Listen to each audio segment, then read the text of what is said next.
വാ നമുക്കിന്ന് കുറേ ദിവസം കൂടിയിട്ടൊന്ന് ജോലിക്ക് പോയിട്ട് വരാം. ഈ ജോലി കഴിഞ്ഞതോടെ എൻ്റെ കൈ പോലും പൊക്കാൻ വയ്യാത്ത ഒരു അവസ്ഥയിൽ നിൽക്കുകയാണ് കേട്ടോ. എന്തായാലും എന്തെങ്കിലും ടീഷർട്ട് ഇട്ടാൽ മതിയായിരുന്നു. അതുകൊണ്ടാണ് ഞാൻ ഈ ടീഷർട്ട് ഇട്ടിട്ട് പോയത്. ബിക്കോസ് അവിടെ ചെല്ലുമ്പോൾ അവർ തന്നെ ഡ്രസ്സ് തരും കേട്ടോ. അങ്ങനെ ഇന്ന് പലയിടത്തു കൂടി 3 പേരുടെ ജോലി എടുപ്പിച്ച് ഏകദേശം ഞാനിന്ന് ചെയ്തായിരുന്നു കേട്ടോ. പിന്നെ ഇന്ന് ക്രിസ്മസിൻ്റെ അടുത്ത ദിവസം ആയതുകൊണ്ട് തന്നെ പേ കൂടുതലാണ്, അത്രേ ഉള്ളൂ. അതുകൊണ്ട് കുഴപ്പമില്ല. എന്നാലും ഞാൻ 3 പേരുടെ ജോലി ചെയ്തപ്പോൾ ഞാൻ മാനേജറോട് പറഞ്ഞായിരുന്നു എനിക്ക് 3 പേരുടെ ശമ്പളം തരണം, എൻ്റെ ശമ്പളം ട്രിപ്പിളാക്കി തരണമെന്ന് കേട്ടോ. എന്താണേലും അവരിങ്ങനെ എനിക്കൊന്നും ചെയ്യാൻ പറ്റില്ലല്ലോ എന്നൊക്കെ ഇങ്ങനെ പറഞ്ഞായിരുന്നു.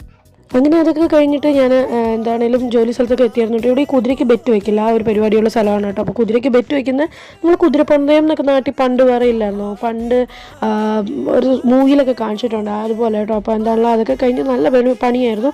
ഒരു റൂമിൽ എന്നെ വിട്ടിട്ട് അത് കഴിഞ്ഞിട്ട് എന്നെ മാറ്റിയിട്ട് വേറെ റൂമിൽ വിട്ടു. അങ്ങനെ ഞാൻ 2 പ്രാവശ്യം യൂണിഫോം ചേഞ്ച് ചെയ്യേണ്ടി വന്നായിരുന്നു കേട്ടോ.